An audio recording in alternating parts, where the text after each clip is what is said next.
नमस्कार साथियों, शुभ संध्या।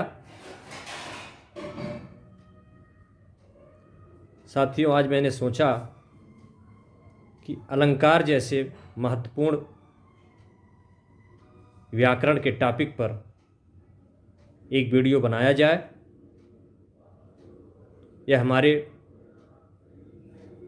बोर्ड परीक्षार्थियों के लिए एवं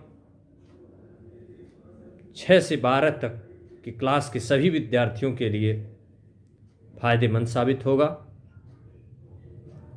या किसी भी परीक्षा की तैयारी जो कर रहा है, अलंकार से 1-2 क्वेश्चन आ ही जाते हैं।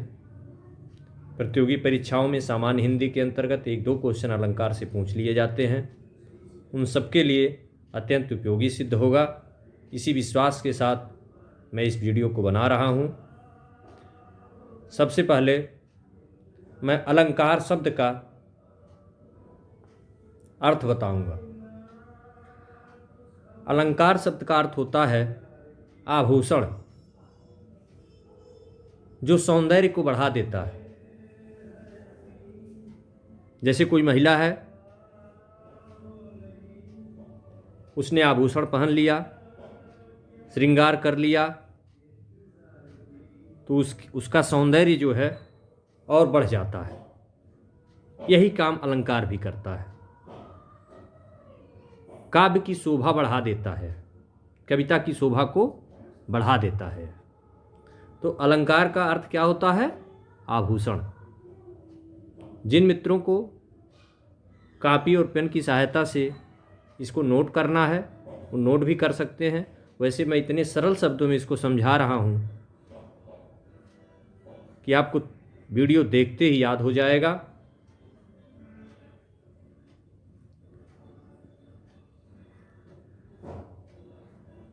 काव्य की अब कोई अगर मान लीजिए कहीं पूछता है लिखित रूप में कि अलंकार किसे कहते हैं, तो आप सीधे सीधे लाइन में कह सकते हैं कि काव्य की शोभा बढ़ाने वाले धर्म ही अलंकार हैं।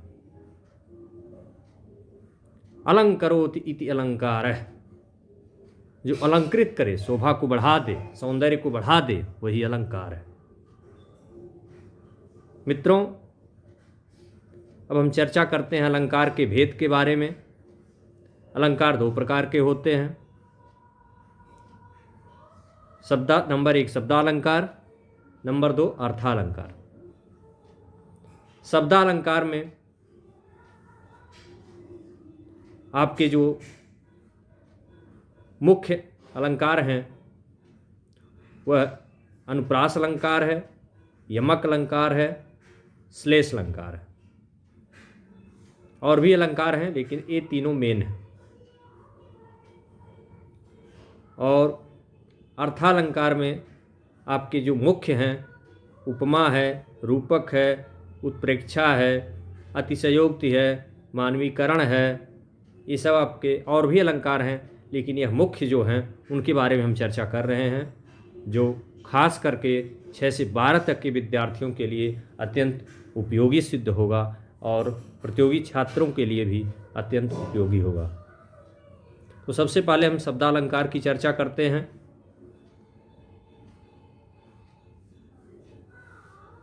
शब्दालंकार का अर्थ होता है जहाँ शब्द के द्वारा काव्य में चमत्कार उत्पन्न हो, सौंदर्य उत्पन्न हो, वहाँ पर शब्दालंकार होगा।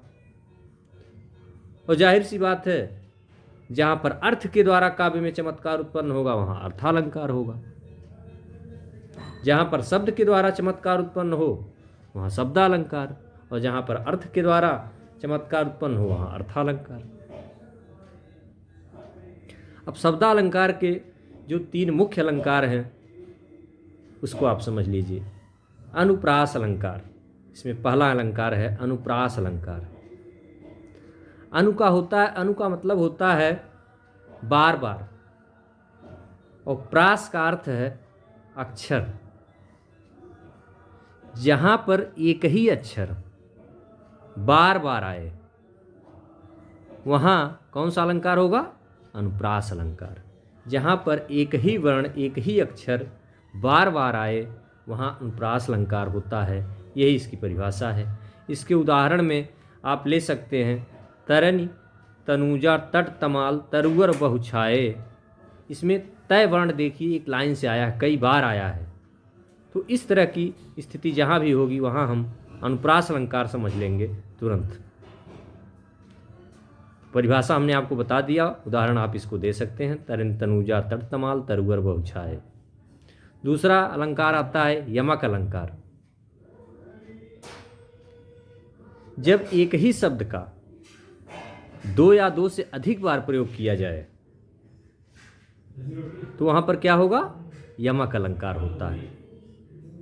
जैसे कनक कनकते सौगुनी माँ दकता अधिकाय, वाह खाए बौराए जग या पाए बौराए।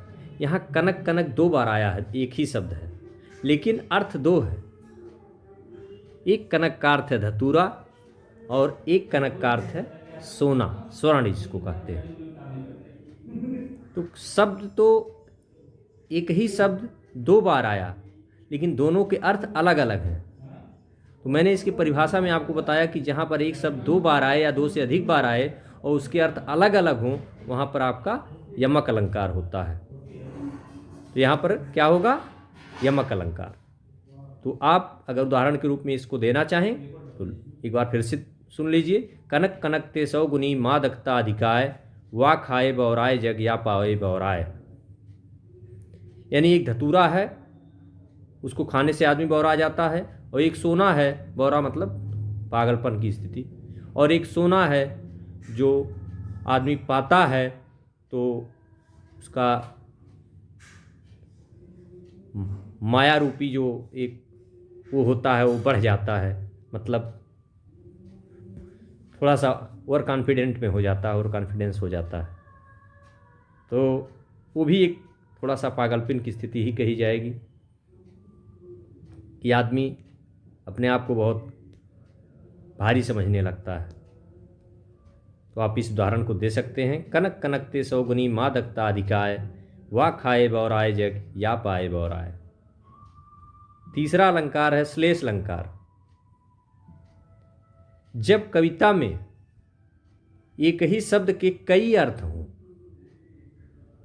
जब कविता में एक ही शब्द के कई अर्थ हों तो वहां पर श्लेष अलंकार होता है।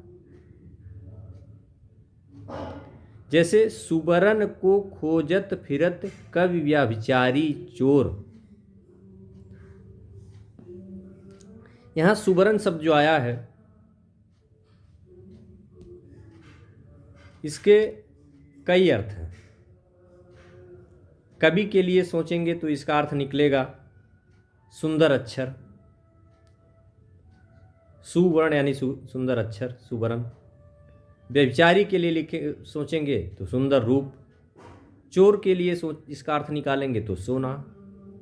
अतः यहाँ एक ही शब्द के कई अर्थ निकल रहे हैं तो यहाँ श्लेष अलंकार होगा। तो आप उदाहरण के रूप में इसको लिख सकते हैं, सुबरन को खोजत फिरत कवि व्याभिचारी चोर। अब आप अर्थालंकार के अंतर्गत जो मेन अलंकार है उस पर आ जाइए। अर्थालंकार में पहला अलंकार है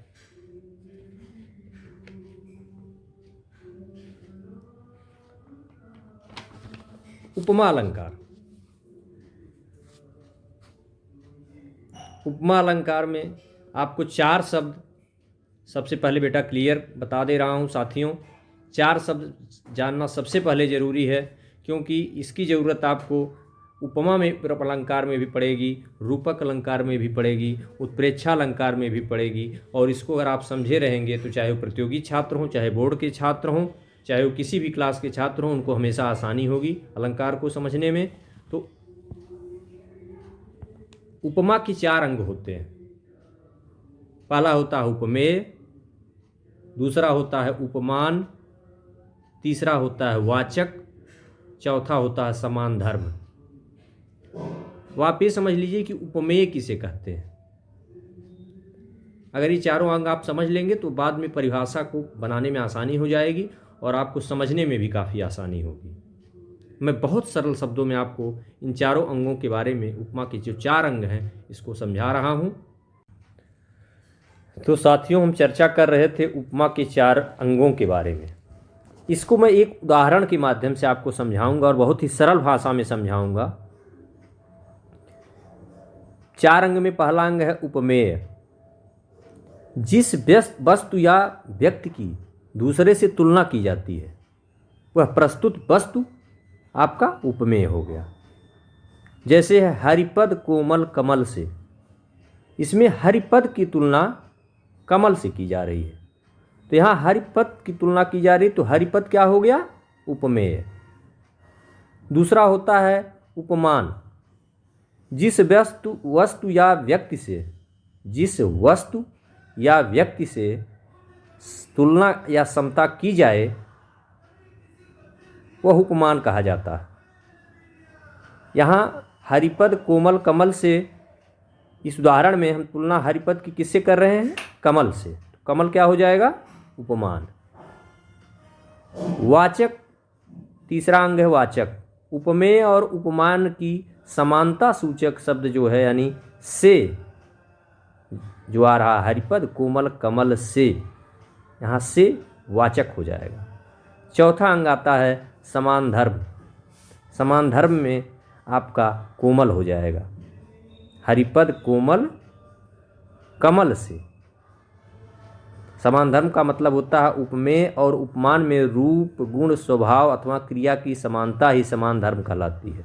तो क्या समानता है दोनों में? हरिपद में और कमल में कोमलता की समानता है, तो ये क्या हो जाएगा? समान धर्म। अब चारों अंग आपको अच्छे से समझ में आ गए होंगे इस एक उदाहरण के माध्यम से, हरिपद कोमल कमल से। अब हम लोग सब अर्थालंकार के अंतर्गत पहला अलंकार पढ़ते हैं, उपमा अलंकार।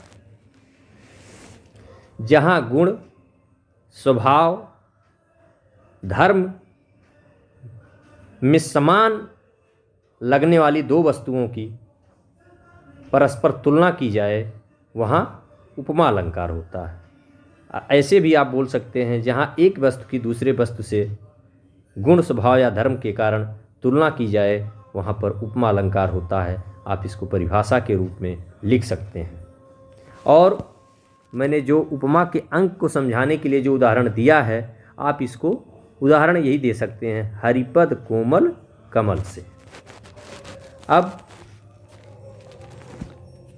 दूसरा अलंकार है रूपक अलंकार। रूपक अलंकार की परिभाषा आप ऐसे दे सकते हैं, जहाँ उपमेय में उपमान का आरोप हो वहाँ रूपक अलंकार होता है। जैसे बीती विभावरी जागरी, अंबर पनघट में डुबो रही, तारा घट उषा नागरी। यहाँ अंबर पनघट, तारा घट, उषा नागरी शब्दों में उपमेय उपमान एक हो गए हैं, अतः यहाँ रूपक अलंकार होगा। तीसरा मेन अलंकार है आपका अर्थालंकार के अंतर्गत उत्प्रेक्षा अलंकार। जहाँ पर उपमेय में उपमान की संभावना प्रकट की जाए वहाँ पर उत्प्रेक्षा अलंकार होता है। उत्प्रेक्षा में एक पहचान होती है, उसको आप समझ सकते हैं। इसमें जनु, मनु, मानो, जानो, इव जैसे वाचक शब्दों का प्रायः प्रयोग किया जाता है। अक्सर ये शब्द इसमें आए रहते हैं। तो अगर ऐसे शब्द आ रहे हैं और संभावना प्रकट की जा रही है उपमेय में उपमान की, तो वहाँ पर उत्प्रेक्षा अलंकार होगा। जैसे एक उदाहरण है, नील परिधान बीच सुकुमार, खुल रहा मृदुल अधखिला अंग, खिला हो ज्यों बिजली का फूल, मेघ वन बीच गुलाबी रंग। यहाँ देखिए ज्यों शब्द आया, तो ऐसी लाइनें जहाँ आएंगी वहाँ आपका उत्प्रेक्षा अलंकार हो जाएगा। एक अलंकार और है अतिशयोक्ति अलंकार। अतिशयोक्ति अलंकार में आप ये कह सकते हैं कि जहाँ पर किसी वस्तु का बहुत बढ़ा चढ़ा कर वर्णन किया जाए वहाँ अतिशयोक्ति अलंकार होता है। जैसे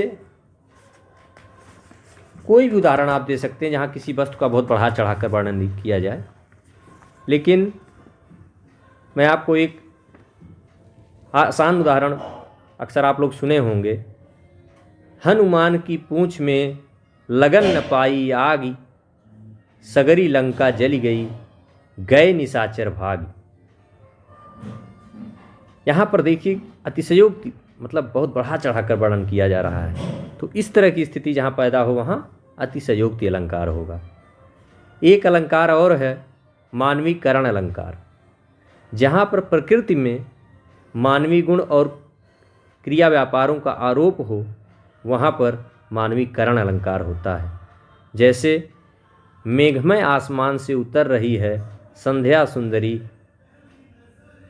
सुंदरी धीरे धीरे, ये क्या हो गया? मानवीकरण अलंकार।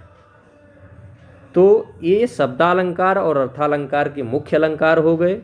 इसके अलावा भी अलंकार होते हैं, मैं उस पर भी वीडियो बनाऊंगा, लेकिन इतना तो आपको ज़रूर जानना चाहिए, खास करके 6 से 12 तक के जो बच्चे पढ़ाई कर रहे हैं या बोर्ड परीक्षा देने जा रहे हैं।